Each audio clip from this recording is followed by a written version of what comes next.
హృదయపూర్వకమైన వందనములు తెలియజేస్తున్నానండి. మీ అందరికీ వందనాలు. అలాగే పెద్దలు, దైవజనులు మరి నీగారందరికీ కూడా నా హృదయపూర్వకమైన వందనములు తెలియజేస్తున్నాను. నాకున్న వయసులో పెద్దవారైన అనుభవం కలిగినటువంటి వారు వీరుండి కూడా మరి కొద్దిసేపు నన్ను దేవుని యొక్క మాటలను చెప్పమని దేవుడిచ్చిన ఈ గొప్ప అవకాశాన్ని బట్టి ముందుగా దేవునికి మరి ముందుగా కృతజ్ఞతాస్తుతులను మేము చెల్లిస్తున్నాం. రైట్, కొద్దిసేపు మనము దేవుని యొక్క వాక్యాన్ని మనం పరిశీలిస్తామంటే ఈ భూమి మీద వచ్చినటువంటి ప్రతి మనిషి దేవుని కుమారుడుగా పిలువబడుతున్నాడు. దేవుడి యొక్క తన స్వరూపమందు తన పోలికలో పుట్టినటువంటి కుమారుడు. ఈ భూమి మీద మనము జీవన మనుగడ సాగిస్తున్నటువంటి ఈ కొద్ది కాల అల్పకాల జీవితం కాలంలో మనం జీవించడానికి ఒక నివాసం అనేది మనకి ఎంతో ముఖ్యం. ఎందుకంటే దేవుని పని చేయాలంటే ఆరోగ్యం ఉండాలి. ఆ ఆరోగ్యం సరిగా ఉండాలంటే మంచి నివాసం కూడా ఉండాలి. మంచి నివాసం లేదనుకోండి అనారోగ్య సమస్యలు వస్తాయి. బలులు తిరుగుతూ ఉంటాయి, ఎలుకలు తిరుగుతూ ఉంటాయి, దోమలు తిరుగుతూ ఉంటాయి. అంటే ఈ భూమి మీద మనము బ్రతుకుతున్నటువంటి ఈ యొక్క బ్రతుకు జీవితంలో ఒక మంచి నివాసం అనేది చాలా ముఖ్యమైనది. కాబట్టి ఈ నివాసము మనము కట్టుకున్నామంటే, కష్టపడి మరి ఈ యొక్క నివాసం, ఈ యొక్క ఇంటి యొక్క నిర్మాణం పూర్తి చేసుకున్నామంటే అది మన గొప్పతనం కాదు, అది దేవుని యొక్క గొప్పతనం. అది దేవుని యొక్క గొప్పతనం అని మనం ఎందుకు చెప్పాలంటే మనకు మంచి ఆరోగ్యం ఉండాలి. ఒక పని పరిపూర్ణంగా నెరవేర్చాలి అంటే ఆరోగ్యం ఉండాలి, దేవుని యొక్క సహాయం ఉండాలి. మరి అనారోగ్యంగా ఉన్నామనుకో మనం ఎప్పటికీ ఈ పనిని పూర్తి చేయలేము. కాబట్టి అందుకనే దేవుడు చేసే ప్రతి పనికి మనం ఏం చెబుతాడంటే దేవుడు ఆయనకి కృతజ్ఞతాస్తుతులు చెల్లించాలన్నాడు. తెస్సలోనికీయులకు రాసిన మొదటి పత్రిక 5వ అధ్యాయం 16-18 వచనాలు మనము చూడగలిగితే ప్రతి విషయమునందును కృతజ్ఞతాస్తుతులు చెల్లించుడి, ఇలాగు చేయుట యేసుక్రీస్తునందు మీ విషయంలో దేవుని చిత్తము. దేవుని చిత్తము, దేవుని ఇష్టం. దేవునికి ఇష్టం ఏంటంటే ప్రతి విషయమునందును కృతజ్ఞతాస్తుతులు చెల్లించుడి. ప్రతి విషయంలో చెల్లించాలా? ప్రతి విషయంలో మనము దేవునికి కృతజ్ఞతాస్తుతులు చెల్లించాలి. ప్రతి విషయం మనం ఏ పని చేసినా కానీ దేవా నీకే స్తోత్రం, నాకు ఈ యొక్క అవకాశం ఇచ్చేవి వందనాలు. అది చిన్నదైనా పెద్దదైనా, మన స్థాయికి మించిందైనా స్థాయికి తక్కువైనదైనా కానీ ప్రతి విషయంలో మేలులోనే కాదు కీడుల్లో కూడా, మనకి అనుకూలమైనటువంటి పరిస్థితుల్లోనే కాదు, ప్రతికూలమైనటువంటి పరిస్థితులు ఏర్పడినా కూడా మనము ప్రతి విషయంలో యోబు గారు కష్టాలు వచ్చినాయి, దేవుని వదులుకున్నారా? ఏమన్నాడు? మనము దేవుని వలన మేలే పొందుతామా, కీడించమా? యెహోవా ఇచ్చెను, యెహోవా తీసుకొనెను, దేవుని నామమునికే మహిమ కలుగును గాక. అంటే మనము ఈ భూమి మీద బ్రతుకుతున్నటువంటి ఈ కొద్దికాల జీవిత కాలంలో మనము ఒక మేలే కాదు, కొన్ని ప్రతికూలమైనటువంటి పరిస్థితులు కూడా ఏర్పడవచ్చు. వాటిలో కూడా మనం ఎలా ఉండాలంటే దేవునికి మనము కృతజ్ఞతాస్తుతులు చెల్లించే వారిగా మనము ఉండాలి. ఎందుకంటే అసలు మనము బ్రతుకుతున్నామంటే దేవుని కృపే, ఆరోగ్యం కలిగి జీవిస్తున్నామంటే దేవుని కృపే. ప్రసంగి గ్రంథంలో అంటాడు 2వ అధ్యాయం 25వ వచనంలో, ప్రసంగి గ్రంథము 2వ అధ్యాయము 25వ వచనం మనము చూడగలిగితే ఆయన సెలవు లేక భోజనము చేసి సంతోషించుట ఎవరికి సాధ్యం? భోజనము చేసి సంతోషించుట ఎవరికి సాధ్యం? మనం ఏమనుకున్నామంటే నా కష్టార్జితం, నా సొంతం, నా యొక్క బలము కొద్ది, నా యొక్క కష్టార్జితంతో నేను తింటున్నాను అనుకుంటాం మనం. కానీ ఆయన సెలవు లేక ఏమంటాడు అక్కడ? ప్రసంగి 2వ అధ్యాయం 25వ వచనంలో ఆయన సెలవు లేక భోజనము చేసి సంతోషించుట ఎవరికి సాధ్యం? మనకు ఒక సంతోషం ఇచ్చింది ఎవరు? దేవుడు. మనం సంతోషపరిచేది ఎవరు? దేవుడు. ఆయన సెలవు లేక భోజనము చేసి సంతోషించుట ఎవరికి సాధ్యము? దేవుడి కృప. మనం ఈరోజు సంతోషంగా ఆనందంగా మనం ఉన్నామంటే ఒక ఆనందకరంగా ఒక మంచి ఇటువంటి ప్రదేశాలు. నాకైతే అసలుకి ఆటోలో వస్తుంటే ఉదయం అసలు ఏది ఏరియా ఏది ఎలా ఉన్నది, ఒక్కడు వచ్చాడు, ఫ్యామిలీతో వచ్చాడు, ఇద్దరు ఆడపిల్లలతో వచ్చాడు, ఏంటి అంటే అసలుకి నాకు ఆశ్చర్యం వేసింది. అంటే ఆయన కృప, ఆయన తోడు మనకు ఉంటే ఎక్కడికి వెళ్ళైనా కానీ మనము జయించగలం. ఎటువంటి విపత్కరమైనటువంటి ఎటువంటి ప్రతికూలమైనటువంటి పరిస్థితులు ఉన్నా కానీ దేవుడు కృప, దేవుడు తోడు కనుక మనకు ఉంటే ప్రతి చోట మనము విజయం సాధించగలం. కాబట్టి దేవుడు ఇచ్చినటువంటి కృపను మనము సద్వినియోగం చేసుకునే వారిగా ఉండాలి. సద్వినియోగం ఆయన బాధ పెట్టేవారిగా ఉండకూడదు. మనము ఆయన ద్వారా బ్రతుకుతున్నాము, ఆయన యందు జీవిస్తున్నాము. ఆయన సెలవు లేక మనం భోజనం చేసి సంతోషించడం మన వల్ల కాదు. కాబట్టి ప్రతి దినము మనం ప్రతి క్షణము దేవుడికి కృతజ్ఞతాస్తుతులు చెల్లించే వారిగా ఉండాలి. ఇజ్రాయిల్తో చెబుతున్నాడు దేవుడు. మోషే గారు మాట్లాడుతున్నాడు. మోషే గారి ద్వారా దేవుడు మాట్లాడుతున్నాడు ఇజ్రాయిలీలతో.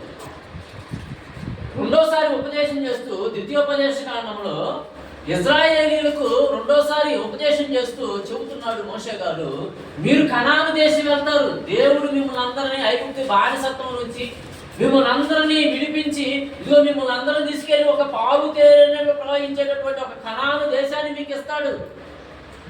ఇచ్చిన తర్వాత మీరు ఏంటంటే మీరు గొప్పగా అభివృద్ధి చెందుతారు. మీ పంటలు బాగా పడుతాయి, పొలాలు బాగా పడుతాయి, గర్భఫలాలు గొప్పగా, మీరు పిల్లలను కంటారు, మీరు గొప్ప జనాంగం అయిపోతారు, మంచి మంచి ఇళ్ళు కూడా కట్టించుకుంటారు అని చెబుతూ ఒక మాట అంటాడు. ద్వితీయోపదేశ కాండము 8వ అధ్యాయము 12వ వచనం మనము చూడగలిగితే, ద్వితీయోపదేశ కాండము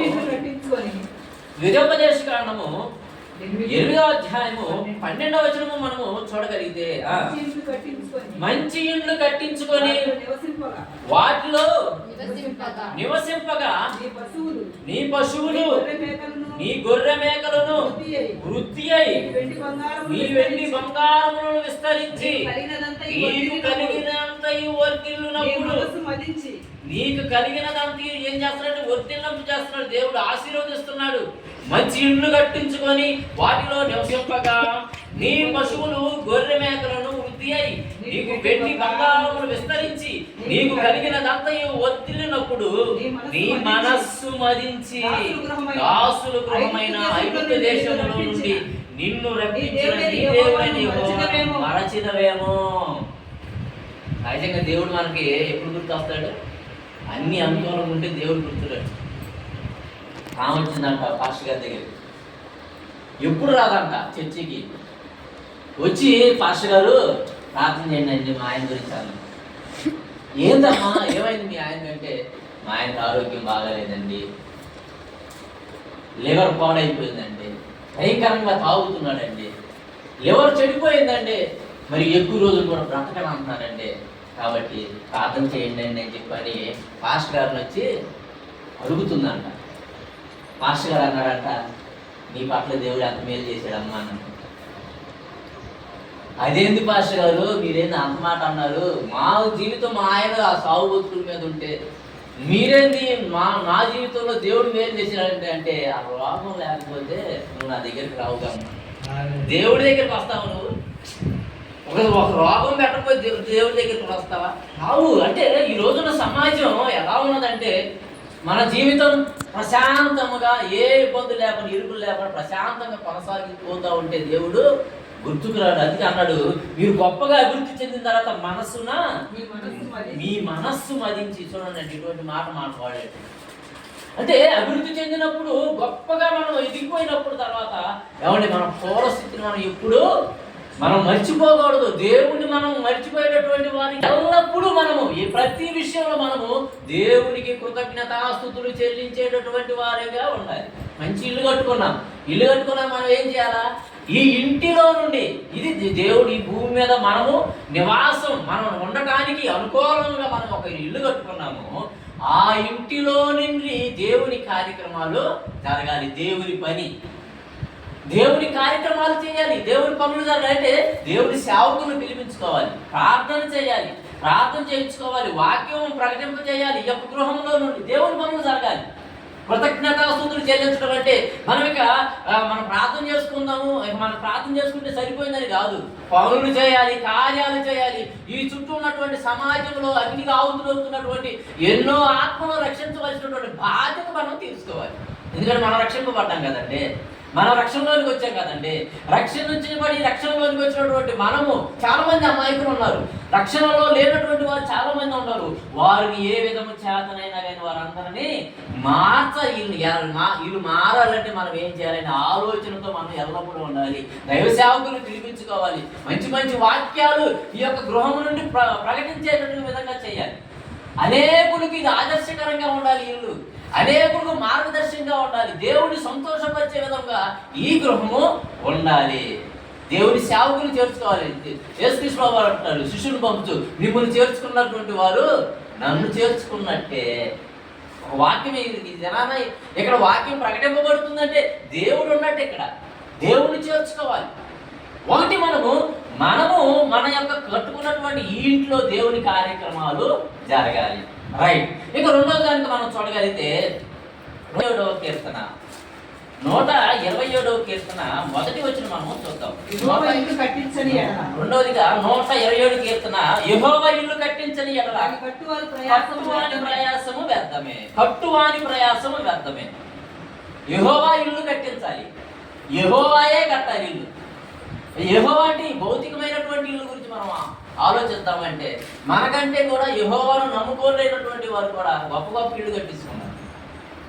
మనం ఈ విషయాల్లో మనము యెహోవా ఇల్లు అనగానే ఒక భౌతికముగా ఈ భూమి మీద మనం నివాసం చేయడానికి కట్టేటటువంటి ఇల్లే యెహోవా కట్టిస్తున్నాడని మనం అనుకోకూడదు. అంటే మనకన్నా కూడా గొప్పగా చాలా మంది ఇళ్ళు కట్టించుకుంటున్నారు. సంఘానికి రకరకాల వాళ్ళు వస్తారు, పేదవాళ్ళు వస్తారు, పెద్దవాళ్ళు వస్తారు. ఏమంటే సంఘానికి వచ్చేవాళ్ళు ఒక పేదవాడు వచ్చేటప్పుడు పూరి గుడిసి కట్టుకున్నా కానీ అక్కడికి వెళ్ళి మనం ప్రార్థన చేస్తాం, అయ్యా దేవుడు నీకు మంచి గృహాన్ని ఇచ్చాడు అని. అంటే గృహము అనగానే ఈ భౌతికమైనటువంటి కట్టడం గురించి యెహోవా ఇల్లు కట్టించని ఎడల కట్టువాని ప్రయాసం వ్యర్థమని అంటల్లా. కింద మనం చూడగలిగితే 3వ వచనము, కుమారులు యెహోవా అనుగ్రహించు స్వాస్యము, గర్భఫలము ఆయన ఇచ్చు గర్భఫలం. నిన్ను సంతోషపరుస్తున్నాడు అన్నమాట. నీకు గర్భఫలాలు ఇచ్చి దేవుడు ఏం చేస్తున్నాడు? సంతోషపరుస్తున్నాడు. అంటే దేవుడు ఇచ్చినటువంటి గర్భఫలాలు ఎవరైనా చేయగలరా? ఏమంటే అంబానీ కట్టుకున్నాడు ఇల్లు, మనకన్నా గొప్ప పెద్ద ఇల్లు కట్టుకున్నాడు. అదే అంబానీ ఒక నిర్మాణం చేయగలరా? మానవ దేహ నిర్మాణం చేయగలరా? కుమారుడు కుమార్తెలను ఏమన్నా ఇవ్వగలరా? వల్ల కాదు వాళ్ళది. చివరికి ఒక రక్త పొట్టు కూడా తయారు చేయలేడు మనిషి అన్నవాడు. దేవుడు ఇస్తున్నాడు గర్భఫలాలు, దేవుడు ఇస్తున్నాడు ఇల్లు. అంటే ఏకాలి అంటే యెహోవా రావాలి అంటే ఆయన కట్టే ఇల్లు అంటే ఈ లోకంలో ఎవరూ కట్టని ఇల్లు. అది ఏంటంటే అది మానవ దేహ నిర్మాణం. మనిషి ఉండటానికి ఒక ఇల్లు ఉంటుంది. మనం నివాసం చేయడానికి ఒక ఇల్లు కట్టుకున్నాం. అలాగే దేవుడు కూడా నివాసం చేయడానికి ఆయన ఒక ఇల్లు కట్టుకున్నాడు. ఏంటది? నీ దేహము. 2వ కొరింథీ రాసిన పత్రిక 6వ అధ్యాయము 18వ వచనం. మొదటి కొరింథీ 6వ అధ్యాయము 19వ వచనం. మీ దేహము దేవుని ఆలయము వలన మీ దేహము దేవుని వలన మీకు అనుగ్రహింపబడి మీ దేహము దేవుని వలన మీకు అనుగ్రహింపబడి మీలో ఉన్న పరిశుద్ధాత్మక ఆలయమై ఉన్నదని మీరు అడగరా? మీరు మీ సొత్తు కాదు, పెట్టి రక్తం పెట్టుకున్న వాళ్ళు మీరు. సంఘం ఏమంటే రక్తం పెట్టుకున్నవాళ్ళు మీరు, మీ సొత్తు కాదు. చాలా మంది అయ్యా ఎందుకయ్యా మద్యం అలా చదువుతుంటా, నా ఇష్టం, నా శరీరం నా ఇష్టం అంట. వీడిని ఎందుకయ్యా అలా చదువుతుంటే నా శరీరం నా ఇష్టం అంటే. నీ ఇష్టమా? నువ్వు కట్టుకున్న ఇల్లు నీదాను ఒప్పుకుంటాం, కట్టించింది నువ్వు కాబట్టి.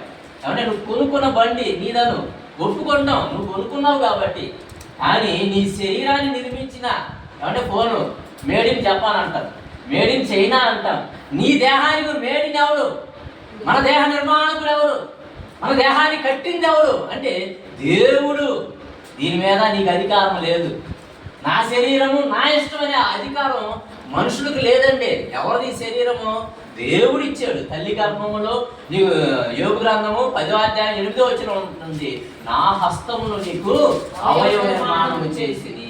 ఈ అవయవాలన్నీ ఈ భూమి మీద ఉన్న ప్రతి మనిషి, ధన పేద ఏమండి ఉండి లేని ప్రతి మనిషి, మనిషిగా పుట్టిన ప్రతి మనిషి నిర్మాణం వెనక దేవుడు ఉన్నాడండి. దేవుడు తన హస్తాలతో, స్వయంగా తన హస్తాలతో ఈ యొక్క నిర్మాణాలు చేశాడండి. మీ దేహము దేవుని వలన మీకు అనుగ్రహింపబడి మీలో ఉన్న ఆత్మ, పరిశుద్ధాత్మలు మీరు ఆలయాలు. మనందరం ఎవరంటే భూమి మీద పుట్టిన ప్రతి మనిషి దేవుని యొక్క ఆలయాలు. ఆ ఆలయాలలో, ఆ ఇళ్లలో దేహం అనే ఆ ఇళ్లలో దేవుడు ఉండాలనుకున్నాడండి. కానీ దేవుడిని ఎక్కడ పెట్టేవాడిని? ఈరోజు సమాజంలో మనుషులంతా దేవుడిని ఎక్కడ పెట్టారంటే ప్రకటన గ్రంథం 3వ అధ్యాయము 20వ వచనం మనం చూడగలిగితే, ప్రకటన గ్రంథము 3వ అధ్యాయం 20వ వచనం మనం చూడగలిగితే, ఇదిగో నేను తలుపునొద్ద నిలుచుని తట్టుచున్నాను, ఎవరైనా నా స్వరము విని తలుపు తీసిన ఎడల నేను అతని యొద్దకు వచ్చి అతనితో నేను నాతో కూడా భోజనం చేయుదుము. ఏమండి గొప్పగా ఇల్లు కట్టుకున్నాడండి. శరీర నిర్మాణాలు, ఈ నిర్మాణాలు కట్టుకుంటే ఈ యొక్క నిర్మాణాలలో ఇప్పుడు మా బావ ఇల్లు కట్టుకున్నాడు. ఇల్లు కట్టుకున్న తర్వాత ఆయన ఉండటం న్యాయం, ఆయన ఇంట్లో ఉండటం న్యాయం. కానీ ఎవరో ఆక్రమించేసుకొని ఎవరన్నా ఉన్నారనుకో, మా బావను బయట పెట్టారనుకో, ఆయన ఏమో బయట ఉండి తాడుతున్నాడు, అయ్యా నాకు స్థలం వేయండి అయ్యా, నాకు స్థలం వేయండి అయ్యా అని చెప్పని ఇంట్లో కష్టపడిందని ఆయన అమర్చిన దాని మీద అయ్యగారు చేయి వేసినట్టు ఈ రోజున్న ప్రతి దేహాన్ని అపవాది లోపరుచుకుందండి. ప్రతి దేహాన్ని, ప్రతి మనిషిని వాడి వైపు తిప్పుకున్నాడు అపవాది. ప్రతి దేహంతో దేవుని కార్యక్రమాలు జరగట్లా, దెయ్యపు కార్యక్రమాలు జరుగుతున్నాయి. యేసుక్రీస్తు ప్రభు వారిని సైతం ఆ యొక్క అపవాది, ఇదిగో ఈ లోక రాజ్యములన్నీ నాకు అప్పగింపబడి ఉన్నాయి కాబట్టి నువ్వు నాకు మొక్కు, నువ్వు మొక్కితే ఈ రాజ్యాలన్నీ నీకు ఇస్తానని చెప్పని యేసుక్రీస్తు ప్రభు వారిని సైతము అది దూషించినట్టుగా మనం చూస్తామండి. లోక సువార్త, మత్తయి సువార్త 4వ అధ్యాయం. అంటే ఆ అపవాది లోపరుచుకున్నాడు, అపవాదిని ఆక్రమించేసుకున్నాడు, అపవాదిని మన మీద నాయకుడిగా ఉంచుకున్నారు ప్రతి మనిషి. దేవుని కార్యక్రమాలు జరగట్లేదు. అంటే మనము ఆయన ఇల్లు. హెబ్రీయులకు రాసిన పత్రిక 3వ అధ్యాయం 6వ వచనం.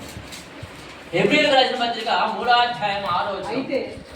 అయితే క్రీస్తు కుమారుడై ఉండి ఆయన ఇంటి మీద, ఆయన ఇల్లు అంటే క్రీస్తుకి ఏమైనా ఇల్లు ఉందా?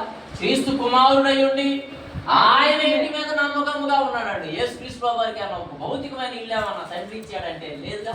నక్కలకు బొరియాలోని, నక్కలో నివసించే ఇల్లుని బొరియా అంటాం. ఆకాశ పక్షులు నివసించేటటువంటి ఇల్లుని గూళ్ళు అంటాం. నక్కలకు బొరియలు ఉన్నాయి, ఆకాశ పక్షులకు గూళ్ళు ఉన్నాయి. మనుషు కుమారుడు తల వాల్చుకుంటే ఆయనను భూమి మీద అంటే భూమి ఆయన క్రీస్తు కుమారుడై ఉండి ఆయన ఇంటి మీద నమ్మకముగా ఉన్నాడు. ఏంటి ఏ ఇల్లు అంటే దేవుడి ఆ దేహం 9 నెలలు తల్లి గర్భంలో ఆవిడ నిర్మాణం చేసినటువంటి ఆ దేహం మీద మనము ఆయన ఇంటి మీద మనం నమ్మకంగా ఉండాలి. అవునే మన చదవండి. అయితే క్రీస్తు కుమారుడై ఉండి ఆయన ఇంటి మీద నమ్మకంగా ఉన్నాడు. ధైర్యమును, నిరీక్షణ వలని ఉత్సాహమును తుదమట్టుకు స్థిరముగా మనమే మన దేహము సజీవ యాగం అంటారు. రోమి రాజు 12వ అధ్యాయము 1వ వచనం. ఈ దేహంతో నువ్వు సజీవ యాగముగా దేవుని కాబట్టి సహోదరులారా, మన పరిశుద్ధమును దేవునికి అనుకూలమునైన సజీవ యాగముగా ఈ శరీరములను దేవునికి సమర్పించుకోండి. ఈ దేహాన్ని సజీవ యాగంగా సమర్పించమంటున్నాడు. కింద ఇంకో మాట చూడు, ఇది యుక్తమైనది, దేవుని వాత్సల్యం సేవ మీకు యుక్తమైనది. అంటే మన దేహముతో కూడా దేవుణ్ణి ఆరాధించాలి. ఎందుకంటే మనం కట్టుకున్న ఇంట్లో మనం ఉంటున్నాము, మరి ఆయన కట్టుకున్న ఇల్లు ఏంటి? మన దేహాలు, మన శరీర నిర్మాణాలు. ఈ దేహాల్లో ఎవరు ఉండాలి? మనం కట్టుకున్న ఇళ్లలో మనం ఉంటూ సేవకుని ఇంటికి పిలిపించుకుంటూ ఈ చుట్టుపక్కల ఉన్నటువంటి వారందరికీ స్వార్థ ప్రకటన చేయించడం ఒకటి. రెండో వచ్చేసరికి మన దేహంతో కూడా ముందు మనం జాగ్రత్తగా కాపాడుకోవాలి. ముందు మన ప్రవర్తన బాగుండాలి. మనము కూడా చాలా పాపానికి దూరంగా ఉండాలి. దేవుని మహిమపరచడం అంటే ఏంటంటే మనము మత్తయి సువార్త 5వ అధ్యాయం, జ్యోతుల వలె మీరు వెలుగుతున్నారు. ప్రకాశం బాగుండాలండి. భూమి మీద పని చేస్తున్న దేవుని పని చేస్తున్నటువంటి మనం నచ్చాలి ముందు మనిషికి, చుట్టూ ఉన్న సమాజానికి మనం నచ్చాలి. మీ సత్క్రియల వలన మనుషులు మీ సత్క్రియలను చూసి పరలోకమందున్న మీ తండ్రిని మహిమపరచునట్లు వారి ఎదుట చుట్టూ ఉన్న సమాజం ఎదుట మన వెలుగును ప్రకాశించాలి. ఎందుకంటే మన ప్రవర్తన బాగుండు, మన క్రియలు బాగుండాలి. అప్పుడు పలానా అబ్బాయి చాలా మంచివాడు, అతని మాట మనము వినాలి. వినాలి అనేటటువంటి మనసు వారికి వస్తుంది. ఎదుటి మనిషికి నువ్వు ఒక గంట 2 గంటలు చెప్పు వాక్యం చెప్పినా కానీ మనం వినరు. మన క్యారెక్టర్ కనుక ఎదుటి వ్యక్తికి నచ్చింది అనుకో, మనం ఎంత చెప్పినా కానీ ప్రతి మాటను వింటాడు. కాబట్టి మన సత్క్రియలు బాగుండాలి. వస్తున్న మనము మన దేహంతో దేవుని మహిమపరిచే వారిగా ఉండాలి. మన దేహంలో మన యొక్క హృదయంలో దేవుడికి చోటు ఇవ్వాలి. మన ఇల్లు ఆయన ఇల్లు అయినటువంటి మన దేహంలో దేవునికి మనము చోటు ఇవ్వాలి. ఒకటి, మనం నివసించేటటువంటి నివాసం ఒకటి నిర్మించుకున్నాము. ఇందులో దైవ సేవకులు పిలిపించుకొని దేవుని యొక్క సువార్త ప్రకటన జరగాలి, దేవుని పని జరగాలి. 2, దేవుడు కట్టుకున్న నివాసం ఉన్నది, మానవ దేహం నిర్మాణం. ఈ దేహంలో దేవుని ఎల్లప్పుడూ మన హృదయంలో ఉంచుకుంటూ దేవుని యొక్క పని చేసే వారిగా మనం ఉండాలి. అప్పుడు మనం ఈ 2 జరిగిస్తే అప్పుడు అంట మనకి పరలోకంలో ఒక నివాసం ఉన్నది. ముగించుకుందాం. 14వ అధ్యాయం సువార్త 3వ అధ్యాయం. ఈ 2 చేస్తేనే మనకు పరలోకంలో మనకి ఒక స్థలము, పరలోకంలో మనకు స్థలం. నేను వెళ్ళి మీకు స్థలము నా తండ్రి ఏంట అనేక నివాసములు కలవు. నా తండ్రి ఏంట అనేక నివాసములు కలవు. లేని ఎడల నేను మీతో చెప్పుదును, మీకు స్థలము సిద్ధపరచ వెళ్ళుచున్నాను. ఏమండి, మనము ఇల్లు కట్టుకొని ఈ ఇంటిలో దైవ సేవకుల్ని అంటే దేవుని కార్యక్రమాలు దేవుని పనులు చేస్తూ మనం ఆయన కట్టుకున్న ఇల్లు అయినటువంటి మన దేహంతో కనుక మనం దేవుని మహిమపరిస్తే మరణానంతరము నిత్య నివాసం అని మనందరికీ అదే అన్నాడు. నేను వెళ్ళి నా తండ్రి అంట అనేక నివాసములు కలవు. పరలోకంలో మనకు నివాసం కావాలన్నా, పరలోకంలో మనకు ఇల్లు కావాలంటే భూమి మీద మన ఇల్లు కట్టుకుంటూ మన ఇంటి ద్వారా అనేక స్వార్థ కార్యక్రమాలు చేయాలి. అలాగే దేవుడు కట్టిన ఇల్లు అయినటువంటి మన దేహంతో దేవుడిని ప్రతిరోజు మహిమపరిచే వారిగా ఉంటే అంతవరకు మన యొక్క విశ్వాస జీవితాన్ని కొనసాగిస్తే పరలోకంలో ఉండే ఒక నివాసం ఉన్నది. ఆ నివాసాన్ని మనందరము పొందుకుంటాం. కాబట్టి ప్రియమైన దేవుని పిల్లారా, ఈ కార్యక్రమాలు ఈ పనులన్నీ మనం ఈ భూమి మీద ఉండగానే పరదేశంలో యాత్రికులు కాబట్టి మనం ఎప్పుడు చనిపోతాం మనకు తెలియదు. కాబట్టి ఈ భూమి మీద ఈ బ్రతుకు కాలంలోనే అల్పకాలం స్వల్పకాలం ఆవి వంటి ఈ జీవిత కాలంలో దేవుని గుర్తెరిగి ప్రతి దినము ప్రతి క్షణము అంటే మీరు భోజనం చేసినా పానం చేసినా కానీ ఆయన కృప వల్లే మనం సంతోషపరిచేది ఆయనే. కాబట్టి మనం ఎల్లప్పుడూ దేవునికి ప్రతి విషయంలో మనం కృతజ్ఞతాస్తుతులు చెల్లించే వారిగా ఉంటూ ఈ గృహం ద్వారా అనేకమైన దేవుని కార్యాలు జరగాలని కోరుకుంటూ అలాగే ఆయన కట్టుకున్నటువంటి గృహాలైనటువంటి మన దేహాల ద్వారా కూడా దేవుని ప్రతిరోజు మహిమపరిచే వారిగా ఉంటూ మరణించి దేవుడు ఉన్నటువంటి నిత్య నివాసంలో మనందరం ఉండాలని ప్రేమపూర్వకంగా తెలియజేస్తూ ఈ నా మాట ముగిస్తున్నాను. మీ అందరికీ వందనాలు. ఎంత గొప్ప అవకాశం ఇచ్చినటువంటి